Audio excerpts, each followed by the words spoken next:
Doctor সাহেব, doctor সাহেব, doctor সাহেব, কে কোথায়? আমার একটা সমস্যা হয়েছে ডাক্তার সাহেব, আপনি কি সমাধান করে দিতে পারবেন? তোমার এমন কি সমস্যা হয়েছে যে তুমি আমার বাসা পর্যন্ত চলে এসেছো? কোনো সমস্যা হয়েছে বড় কোনো?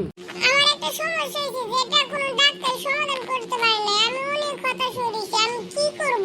এজন্য আমি আপনার কাছে এসেছি যাতে আপনি আমার সমস্যাটা সমাধান করে দিতে পারেন। তোমার এমন কি সমস্যা হয়েছে যে তুমি যে ডাক্তারের কাছে যাচ্ছ তারা কেউই এই সমস্যাটা সমাধান করতে পারছে না? তুমি আমার কাছে আসো, আমি দেখতেছি তোমার কি হয়েছে। আমার সমস্যা হয়েছে যে খেলে ক্ষুধা লাগে না, ঘুমালে চোখে দেখি। এই সমস্যাটা কি আপনি সমাধান করতে পারবেন? তোর এই সমস্যা, তুই বেরো আমার বাড়ি থেকে। শুধু আমার টিভি দেখার সময়টা নষ্ট করি। তুই বেরো আমার বাড়ি থেকে, তোকে আমি থাপ্পড় মারবো বারবার। তুমি এমন কি ডাক্তার হয়েছে যে তুমি আমার সমস্যাটা সমাধান করতে পারলে না, আবার আমাকে মারলো? তোমার ডাক্তার হওয়ার এমবিবিএস যে তুমি ডাক্তার হয়ে ভাইরাল হইছো, তোমার তো এটা দেওয়াই উচিত হয় নাই। তুমি কিসের এমবিবিএস ডাক্তার? যা, আমি বেরোই যাব। তোমার ডাক্তার আমি কেস করবো তোমার নামে।